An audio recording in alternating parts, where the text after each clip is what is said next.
क्या आपको पता है कि नॉर्थ इंडिया को सहारा डेजर्ट बनने से कौन रोक रहा है?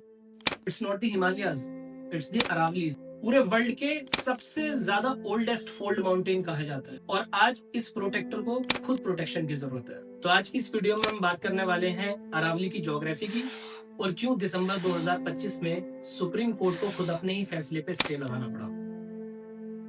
सो वन बाय वन करके हम इसके कुछ की पॉइंट्स डिस्कस करेंगे। Point number 1, it is the oldest on earth. ये हिमालय से भी पुरानी रेंज है और अरावली तब से जमीन पे खड़ी हुई है जब जमीन की फॉर्मेशन हो रही थी। The green barrier, the green barrier का मतलब है कि ये थार डेजर्ट की मिट्टी को दिल्ली और हरियाणा में आने से रोकती है। अगर ये रेंज ना हो तो राजस्थान का रेगिस्तान हमारे घरों तक पहुंच जाए। Point number 3, water recharge. ये माउंटेन्स नेचुरल वाटर टैंक की तरह बिहेव करते हैं जो हरियाणा और राजस्थान के ग्राउंड वाटर को रिचार्ज करने का काम करते हैं। और अब मैं आप लोगों से बताना चाहूंगा कि क्यों इन पहाड़ियों को काटा जा रहा है। सिर्फ बिल्डिंग मटेरियल्स जैसे कि सैंड, स्टोन, इन चीजों के लिए इन पहाड़ियों को काटा जा रहा है, जिसे हम इलीगल माइनिंग भी बोलते हैं। ठीक, और इसरो की रिपोर्ट के मुताबिक पिछले कई सालों में ऐसी कई पहाड़ियां पूरी तरीके से साफ हो चुकी हैं। डस्ट पॉल्यूशन बढ़ रहा है और वाइल्ड लाइफ का हैबिटेट भी खत्म होता जा रहा है।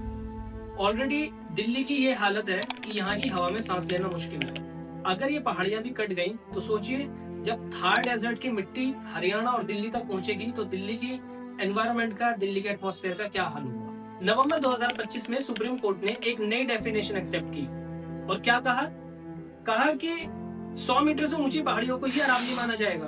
और पता है इसका क्या इम्पैक्ट पड़ने वाला है अरावली पे? एनवायरमेंटलिस्ट का कहना यह है कि 90% अरावली की जो पहाड़ियां हैं वो 100 मीटर से नीचे की रेंज में आती हैं।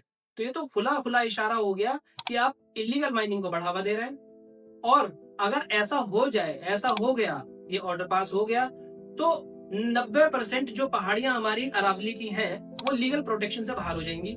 और लीगल प्रोटेक्शन से बाहर होने का मतलब है कि अरावली का सफाया। लोगों की बढ़ती हुई चिंता और एनवायरमेंटल रिस्क को देखते हुए सुप्रीम कोर्ट ने एक फैसला लिया। 29 दिसंबर 2025 को उन्होंने अपने ही फैसले पर स्टे लगा दिया। तो इस सब को देखते हुए सुप्रीम कोर्ट ने एक नई एक्सपर्ट कमेटी बनाई है और 21 जनवरी 2026 को इस पे एक और बड़ा फैसला आने वाला है। फिलहाल माइनिंग लीजेस पर बैन लगा दिया गया है। दोस्तों, अरावली सिर्फ पत्थरों का एक ढेर नहीं है, ये नॉर्थ इंडिया के लंग्स है।